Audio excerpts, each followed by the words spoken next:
폭발적으로 성장했던 배달 시장. 하지만 높은 배달비와 치열한 경쟁으로 주문 수가 일시적으로 줄고 있다고도 해요. 그런데 재밌는 건 전체 시장은 역성장을 하고 있는데도 배달의 민족은 매출도 늘고 영업이익도 늘었어요. 배달앱 시장은 2017년 2조 7천억 원에 불과했는데요. 2022년까지 5년 만에 26조 6천억 원으로 10배나 커졌습니다. 그런데 작년에 처음으로 역성장을 했어요. 통계청에서 발표한 지난해 음식 배달 서비스 온라인 거래액은 26조 4천억 원인데요. 전년보다 0.6% 줄어든 걸로 나타났습니다. 음식 서비스 온라인 시장이 역성장한 건 2017년 이후 처음이라고 해요. 배달 서비스 시장이 역성장한 건 코로나19 특수가 사라진 영향도 있겠지만 고물가에 배달비 부담을 느끼는 사람이 많아진 탓으로도 풀이가 되고 있습니다. 근데 재밌는 건 전체 시장은 역성장을 하는데 배달의 민족과 쿠팡이츠는 매출도 늘고 영업이익도 늘었어요. 배달의 민족은 23년도 매출이 3조 4천억 원으로 전년 대비 매출 성장률 15%를 기록했고요. 쿠팡이츠는 7,900억 원으로 매출 성장률이 10%를 기록했습니다. 배민의 경우는 5년 전이랑 비교해보면 11배나 매출이 상승했으니까 정말 엄청난 상승세를 보여주고 있는 거죠. 5년 만에 매출 11배 성장 진짜 엄청난데 우리나라 사람들이 배달에 많이 쓰긴 쓰나 봐요. 그런 것 같아요. 네. 월간 사용자 수를 보면 24년도 5월 기준으로 배달의 민족 같은 경우는 2,200만 명 정도가 썼다고 하고요. 쿠팡이츠는 730만 명 정도를 썼다고 해요. 정말 많이 쓰는 거죠. 최근 무료 배달 경쟁이 심해지면서 아마 더 많이 쓰고 있을 거로 추정이 됩니다. 제 아무리 배민이라 그래도 플랫폼 수수료를 주된 매출로 삼아서 매출이 3.4조 원이나 나왔다는 건 사실 되게 엄청나 보여요. 그래서 오늘은 배달의 기업들이 대체 돈을 어떻게 벌고 있고 또 얼마나 벌고 있는지에 대해서 다뤄보도록 하겠습니다.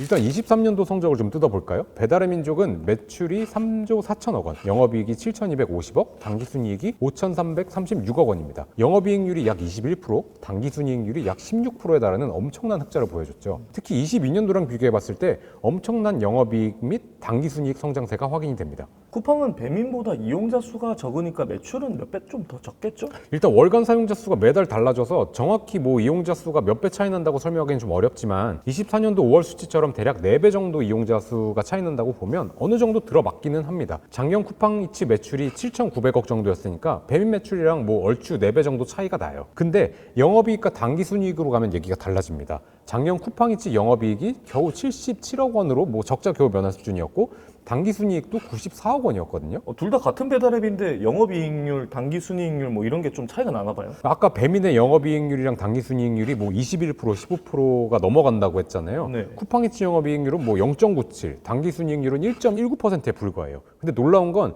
이 23년 수치가 22년에 비해 훨씬 나아진 거라는 겁니다. 근데 두 자릿수랑 한 자릿수 이익률이 왜 이렇게 다른 걸까요? 우선 배달의 민족이 돈을 어떻게 버는지 구조를 좀 설명하고 나서 네. 이 이익률이 달라진 지점이 어디인지 살펴보도록 할게요. 배달의 민족의 매출을 보면 크게 상품 매출, 서비스 매출, 그리고 기타 매출로 나눠집니다. 상품 매출은 B마트랑 23년에 철수하긴 했지만 라이브 커머스에서 발생한 수익을 말하고요. 서비스 매출은 배민에서 주문할 때마다 발생하는 수수료 또는 이제 업주들이 배달의 민족 서비스를 구독하면서 발생하는 구독료 등등이 주요 서비스 제공을 통한 매출이라고 보여져요. 기타 매출도 일부 있기는 한데 사실 명확하게 뭔지 표시하고 있지는 않아요. 금액적으로도 전체 매출에서 차지하는 비중이 낮으니까 이건 분석을 해서 제외하는 게 나을 것 같고요. 주목할 만한 부분은 상품 매출의 성장률이 23년도에 33%나 됐다는 건데요. 상품 매출과 직접 연동되는 상품 구입 비용은 전기 대비 20%만 올랐어요. 매출 원가, 그러니까 구입 비용의 상승률보다 매출액의 상승률이 훨씬 컸다는 건 사실 여러 가지 의미를 내포하게 됩니다. 상품을 싸게 사왔거나 아니면 좀 더 비싸게 팔았거나 아니면 둘 다거나? 아니면 그럴 수도 있는 거죠.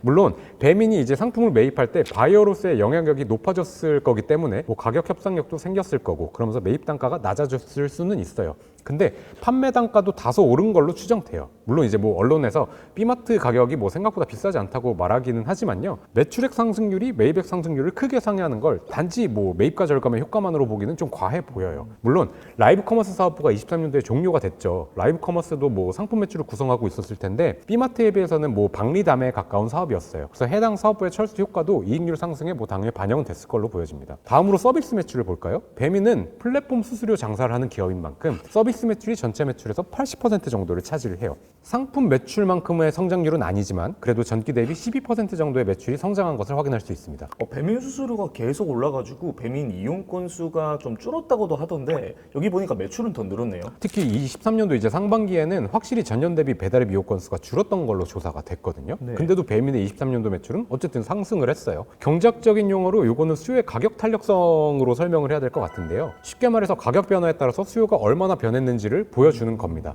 배달 서비스 같은 경우는 뭐 이미 국민들이 너무 이 서비스에 익숙해져 있고 뭐 적응을 해버려서 사실 이 단맛을 끊어내기가 쉽지가 않죠. 그래서 가격이 오른 것에 대한 반발 심리로 이제 이용 건수가 일부 줄었다고 하더라도 그에 비해 이용 건수 감소가 좀 적다면 결국 매출은 더 늘게 되는 현상이 발생하게 되는 거죠. 네. 좀 더 직관적으로 말하면 가격이 100만큼 올랐는데 수요가 50밖에 감소를 안 해서 최종적으로 50만큼의 매출이 늘어난 겁니다. 물론 그렇다고 이 현상이 영원하진 않을 거예요. 당장 24년도에도 계속 수수료를 올리고 있는데 어느 기점을 넘어가면 앱 이용자 수가 줄어드는 폭이 더 커져서 매출 감소가 발생할 수밖에 없을 거예요. 배민은 이제 단가 인상 효과랑 이용자 감소 효과 이런 거를 계속해서 미세하게 뭐 알아보고 조정해 나가면서 최적의 수수료 뭐 밸런스 이런 걸 찾아 나가야겠네요. 맞습니다. 네. 물론 영업 수익이 늘면서 영업 비용도 늘었어요. 배달앱 시장은 뭐 IT 산업에서 태동된 산업인데 정작 영업 비용의 대부분은 인건비성 항목입니다. 이 비중이 무려 80%나 되고요. 금액으로 보면 한 2.2조 정도가 됩니다. 어떻게 보면 배민 하나가 가진 고용 창출 효과가 2.2조나 된다고 볼 수 있겠네요. 그렇죠. 무시할 수 없는 정도의 수준이죠. 인건비성 항목이 뭐 이제 종업원급여, 또 외주 용역비, 뭐 그리고 크게 보면 지급 수수료까지도 좀 포함을 시킬 수 있을 것 같은데요. 종업원급여는 배민이 직접 고용하고 있는 뭐 본사 직원의 인건비 등을 의미하고요. 그리고 외주 용역비는 영업 비용 중에서 가장 큰 비중을 차지하고 있는 항목입니다. 직접 계약한 뭐 배민 라이더스 기사님 용역비 등등이 포함되는 걸로 보여지고요. 그리고 이제 배달 커버리지를 높이기 위해서 다양한 뭐 배달 대행 업체들이랑 계약을 맺고 있을 텐데 이런 항목들이 지급 수수료에 들어갈 거예요. 여기서 주목할 점은 전년 대비 영업 비용의 증가율이 8%라고 했잖아요. 근데 서비스 매출의 증가율은 아까 12%였으니까 그러니까 사람을 써서 매출은 늘었는데 정작 직접 연동되는 인건비는 그거보다 적게 준 거죠. 그 덕분에 영업이익은 22년도에 4,600억 원에서 23년도에 56%가 성장한 7,200억 원을 기록했고요. 당기순이익은 전기 대비 460%가 증가한 5,300억 원이 됐습니다. 이러니까 자영업자분들이나 배달기사분들은 이상하다. 뭔가 주문은 늘었는데 내 통장에 들어오는 수익은 왜 줄어들었지? 그러니까요. 이러기도 하고 네. 소비자들은 이상하다. 왜 이렇게 비싸졌지? 왜 이렇게 음식이 비싸졌지? 그러니까. 이러는 게 당연하겠는데요? 맞습니다. 사실 배민 입장에서는 좀 할 말이 없는 게 주요 매출 원가의 원가 동의는 주문수거든요. 즉 원가의 상당 부분이 주문량에 연동돼서 증가하는 뭐 마지널 코스트인데 이익이 이렇게 늘어났다는 건 배민이 각 주문에 대해서 마지널 인컴을 더 늘렸다고밖에 볼 수 없는 거죠. 물론 혹자의 말처럼 불만이 있으면 안 시켜 먹으면 됩니다. 직접 포장해 오거나 하면 되긴 하는데 근데 이걸 전 국민이 끊기가 쉽지가 않아요. 담배가 몸에 안 좋으니까 전 국민이 담배를 한 번에 끊을 수 있을까요? 그건 어렵잖아요. 좀 더 경제학적으로 얘기하면 소비는 비가역적이에요. 우리가 배달 서비스를 이제 끊을 수가 없는 건 군중 전체를 놓고 보면 당연하다는 게 정설이죠. 담배를 끊은 사람이 훌륭한 거지 뭐 끊지 못하는 사람이 못난 게 아닌 것처럼요. 배달 중개 없이 살아갈 수 없게 만들어 놓고 각각의 경제 주체에게 이익을 더 취하려고 드는 건 개인적으로는 좀 다소 과한 행보인 걸로 보여집니다. 배민은 IT 기업이잖아요. 그러면 이렇게 벌어들인 돈은 다 어디에 투자를 했나요? 근데 투자에 그렇게 많은 돈을 쓰지도 않았어요. 먼저 유형자산의 전체 추가 취득액이 820억 원밖에 안 돼요. 그리고 IT 기술이 필요하니까 뭐 소프트웨어나 뭐 개발비성 항목이 많지 않았을까 싶기는 하지만 무형자산에서 확인되는 소프트웨어 증가액은 29억 원, 개발비는 42억 원 정도입니다. 미미하죠. 대신 배민이 배당을 많이 해갑니다. 23년도에 중간 배당으로만 4,100억 원 정도를 이제 싱가포르 소재 모회사로 가져갔고요. 그리고도 돈이 남아서 헝거스테이션이라는 특권자한테 4,200억 원을 대여를 해줬어요. 그러고도 재무제표상에 22년보다 기타 수취 채권이 거의 4,900억 원이 늘었는데요. 대부분 이 특권자에게 대여한 대여금에 대한 효과입니다. 그 대여까지 해주고도 현금 및 현금성 자산이 4,400억 원이 남아있어요. 경제학적 관점에서 기업의 최우선 목적은 분명히 주주이익의 극대화인 게 맞습니다. 이건 뭐 자본주의 시장에서 기업이 설립되고 뭐 운영이 되는 근간의 가치라고 할 수 있죠. 하지만 주주이익의 극대화라는 가치가 모든 기업의 활동을 대변할 수 있는 절대적 기준이 되어서는 안 돼요. 기업이 자선 활동을 해야 된다는 말은 당연히 아니지만 지나친 이익 극대화 활동이 결국 해당 밸류체인의 뭐 생태계를 파괴할 수 있고 장기적으로는 기업의 지속 가능성을 떨어뜨릴 수도 있는 거거든요. 지금 행보는 소비자와 점주, 라이더 등으로 구성된 밸류체인의 배를 가르는 행위로 보여집니다. 황금알 낳는 거위의 배를 갈라서 단기적으로 주주한테 배당을 하고 특권자에게 페이버를 제공하는 행보가 그리 아름다워 보이진 않거든요. 플랫폼 사업은 결국 소비자랑 자영업자를 연결하는 뭐 중간에 연결고리를 해주는 역할인 건데 보다 상생이라는 가치에 무게를 둬야 되지 않을까라고 생각하게 됩니다. 배민 이야기 이렇게 열정적으로 듣다 보니까 쿠팡이츠도 좀 궁금해지는데 쿠팡이츠 사업은 좀 어떤가요? 앞서 말씀드린 것처럼 쿠팡이츠는 배민이랑 좀 달라요. 우선 영업이익률이랑 당기순이익률이 각각 0.97%, 뭐 1.19%로 배민이랑은 좀 엄청난 차이가 있는 편이죠. 그럼 뭐 쿠팡이츠는 배민이랑 달리 뭐 해자 기업이라서 손해 보면서 장사하고 있냐? 설마. 뭐 그건 아닐 겁니다. 근데 쿠팡이츠의 매출처는 고객이 아니라 쿠팡 본사거든요. 즉 쿠팡이츠는 쿠팡이랑 뭐 이제 위탁 계약에 따라서 중개 업무를 대리하는 사업자입니다. 특수한 계좌 주석을 보면 손익계산서상 매출액이랑 쿠팡이츠가 쿠팡한테 매출한 금액이 동일한 걸 확인할 수가 있거든요. 즉 계약 당사자는 쿠팡이기 때문에 쿠팡이츠가 서비스 제공을 통해서 얻는 이익이 얼마인지는 사실 감춰져 있어요. 쿠팡이츠가 손해를 보면서도 사업을 한다라는 이런 말도 있더라고요. 그렇죠. 무료 배송을 처음 시작하기도 했었고 뭐 한때는 10%씩 음식값을 할인해 주기도 했어요. 이런 이벤트들을 보면 손해를 감수하면서도 뭐 사업을 전개한 적도 있었던 것 같기는 해요. 하지만 영업 비용의 대부분이 뭐 이제 배민이랑 같이 인건비성 항목이라는 걸로 확인이 되고요. 사업 구조나 뭐 수수료율이 배민이랑 유사한 점 등등으로 이제 우리가 고려를 해보면 계속해서 손해를 보고 있다고 보긴 좀 어려울 것 같고요. 어느 정도의 이익은 내고 있을 것으로 보여집니다. 근데 쿠팡이츠는 배민이랑 달리 쿠팡에서 왜 사업을 운영시키는가가 핵심이에요. 쿠팡이츠 말고 쿠팡의 별도 재무제표를 한번 볼까요? 쿠팡은 별도 재무제표, 그러니까 쿠팡 사이트의 뭐 상품 중개 및 판매업을 통해서 벌어들이는 매출이 23년도에 30조, 당기순이익이 1.8조였어요. 또 쿠팡의 종속기업에서는 아래처럼 이제 매출과 당기순이익을 발생시키고 있는데 쿠팡 풀필먼트 서비스는 뭐 물류자회사거든요. 물류센터 운영하면서 매출을 한 3조 정도 내고 있고요. 쿠팡 로지스틱스 서비스는 배송자회사인데 여기서도 매출이 한 2조 정도가 넘게 나옵니다. 또 쿠팡페이, 여기서도 매출이 한 8,500억 나오고 쿠팡 PB 상품 담당하는 CPLB, 여기서 매출이 한 1.6조 정도가 나와요. 쿠팡이츠에서도 뭐 매출이 한 8천억 정도 나오고 있고요. 근데 이 자회사들의 서비스를 관통하는 한 가지 포인트가 뭐냐면요. 쿠팡의 서비스와 직접 관련이 돼 있거나 쿠팡의 서비스를 보다 매력적이게 만든다는 겁니다. 쿠팡은 미국 상장 법인이잖아요.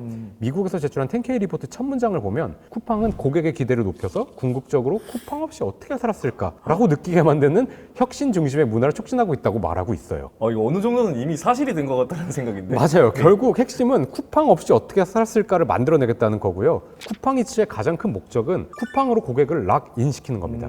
즉 쿠팡이츠는 그 자체로도 이익을 내고 있겠지만 쿠팡이 쿠팡이츠에게 기대하는 건 30조의 매출을 안겨다주는 쿠팡, 그 본연의 사업을 강화해주는 든든한 지원자로서의 역할을 해주길 바라는 겁니다. 자회사 중에서 쿠팡 플레이를 예로 들어보자고요. 아마 이익 못 내고 있을 건데 근데 쿠팡은 와우 회원한테 쿠팡 플레이 서비스도 제공을 하고 있잖아요. 이게 마찬가지의 역할인 겁니다.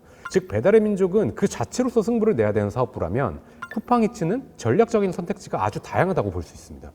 이런 목적이 있다 보니까 손해를 보더라도 뭐 무료 배달비 경쟁이라든지 이런 것들을 시작할 수 있었던 거네요. 맞아요. 그러니까 최근에 배달앱들이 무료 배달비 경쟁을 하고 있는데 이것도 사실 쿠팡이츠에서 시작을 한 거거든요. 근데 각 배달 플랫폼은 결국 사용자들이 플랫폼에서 나가지 못하고 머무르게 만들어야 하잖아요. 그렇죠. 네. 그러니까 배민 입장에서는 쿠팡에서 배달비 무료를 시행하면 사용자들이 쿠팡으로 이탈할 수도 있으니까 배민도 무료 배달 서비스를 출시할 수밖에 없게 되죠. 사실 이 전쟁은 쿠팡이츠에게 다소 유리해 보이기도 합니다. 왜냐하면 쿠팡이츠는 그 자체로 이익을 내지 않더라도 쿠팡 고객의 충성도를 높여서 쿠팡에서 수익을 낼 수 있게 만들어주면 되거든요.